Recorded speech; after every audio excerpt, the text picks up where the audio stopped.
ஆண்டவராக இயேசு கிறிஸ்துவின் நாமத்தினாலே உங்கள் ஒவ்வொருவரையும் நான் வாழ்த்துகின்றேன். மறுபடியும் கூட ஒரு புதிய நாளுக்குள்ளாய் நானும் நீங்களும் பிரவேசிக்க தேவன் நமக்கு உதவி செய்திருக்கின்றார். நிச்சயமாய் கர்த்தர் நம்மோடு கூட இருந்து ஒவ்வொரு நாளையும் நாம் கடந்து வரும்படியான சுகத்தையும் பலத்தையும் கிருபையும் நமக்கு பாராட்டுகின்ற தேவனாக இருக்கின்றார். எனக்கு பிரியமான தேவச்சனமே, இயேசு கிறிஸ்துவை தெய்வமாக கொண்ட ஜனங்கள் பாக்கியம் உள்ளது என்று சொல்லி நாம் வேதத்தில் பார்க்கின்றோம். அப்படி என்று சொன்னால் இந்த காலை வேளையிலும் கூட அவரை நானும் நீங்களும் தெய்வமாய் பெற்றிருக்கின்றபடியினாலே பாக்கியம் பெற்ற ஜனங்களாக அவருடைய சமூகத்தில் கூடி வரும்படியான ஸ்லாக்கியத்தையும் கிருபையும் நாம் பெற்றவர்களாக காணப்படுகின்றோம். நிச்சயமாக இந்த பூலோகத்தில் பார்க்கும் பொழுது அநேக வேளைகளிலே என்னை தேற்றுவதற்கும் ஆற்றுவதற்கும் ஒருவரும் இல்லையே என்று சொல்லி கலங்கி போன ஒரு சூழ்நிலையில ஜனங்கள் வாழ்கின்றவர்களாக காணப்படுகின்றார்கள்.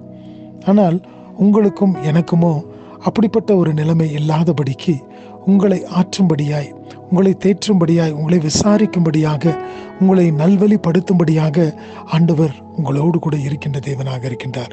உங்களுடைய காரியங்கள் எல்லாவற்றையும் அவர் அறிந்த தேவனாக இருக்கின்றார். அவர்தாமே உங்களை விசாரிக்கிறவராக மாத்திரமல்ல, விசாரணையின் காரியத்தை அவர் அறிந்தவராய் அதற்கேற்ற கிருபைகளையும் ஆசீர்வாதத்தையும் தருகின்ற தேவனாக இருக்கிறார் என்று சொல்லி நாம் பார்க்கின்றோம். அப்படி என்று சொன்னால் இந்த காலை வேளையிலும் கூட நீங்கள் ஒரு புதிய நாளுக்குள்ளாய் பிரவேசித்து வந்திருக்கும் பொழுது நீங்கள் எந்த காரியத்தை கொண்டும் நீங்கள் கலங்க வேண்டிய அவசியம் இல்லை. என்னை விசாரிப்பதற்கு ஒருவரும் இல்லையே, நான் கடந்து போகின்ற பாதைகளை அறிவதற்கு, என்னை தேற்றுவதற்கு ஒருவரும் இல்லையே என்று சொல்லி நீங்கள் பயப்பட வேண்டிய அவசியம் இல்லை. ஏனென்று சொன்னால் ஆண்டவராகிய இயேசு கிறிஸ்து உங்களை தேற்றுவதற்கும், உங்களை ஆற்றுவதற்கும், உங்களை விசாரிப்பதற்கும் அவர் போதுமான தேவனாக இருக்கின்றார். 77வது சங்கீதத்தின் 11வது வசனத்தை நான் வாசிக்கின்றேன். Psalm 77 verse 11. கர்த்தருடைய செயல்களை நினைவு கூறுவேன், உம்முடைய பூர்வ காலத்து அதிசயங்களையே நினைவு கூறுவேன். இந்த இடத்துல பார்க்கும் பொழுது ஆசாப் சொல்லுகின்றார், கர்த்தர் செய்த எல்லா விதமான அவருடைய செயல்களையும் நான் நினைவு கூறுகின்றவனாக இருக்கிறேன் என்று சொல்லி.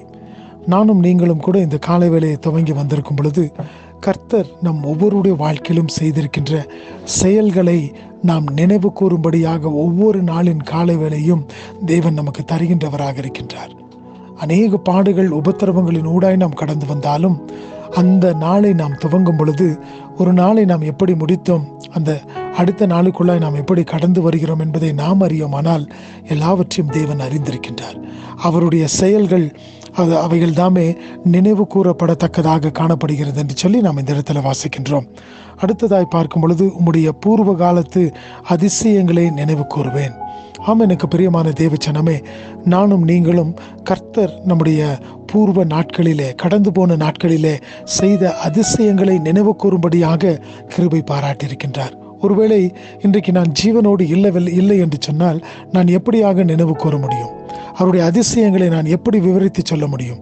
அவர்தாமே எனக்காக அதிசயங்களையும் அற்புதங்களையும் செய்கின்ற தேவனாக மாத்திரமல்ல, எனக்கு ஜீவனையும் சுகத்தையும் பலத்தையும் கொடுத்து ஒவ்வொரு புதிய நாளுக்குள்ளாய் நான் கடந்து வரும்படியான கிருபையும் எனக்கு பாராட்டுகின்ற தேவனாய் இருக்கின்றார். ஆகினால் இந்த நாளிலும் கூட கர்த்தர் நமக்கு செய்திருக்கின்ற எல்லா காரியத்தையும் நாம் நினைவு கூறுகின்றவர்களாகவும் அவருடைய அதிசயங்களை நாம் விவரித்து சொல்லுகின்றவர்களாகவும் நாம் காணப்படுவோம். இந்த நாளுக்குள்ளாய் பிரவேசித்திருக்கும் பொழுது இந்த நாளிலே நீங்கள் செய்யக்கூடிய காரியங்கள் எல்லாவற்றிலும் அவருடைய செயல்தானே விவரிக்க முடியாத அளவிலே உங்களை வழிநடத்த தேவன் உங்களுக்கு கிருபை பாராட்டுவாராக.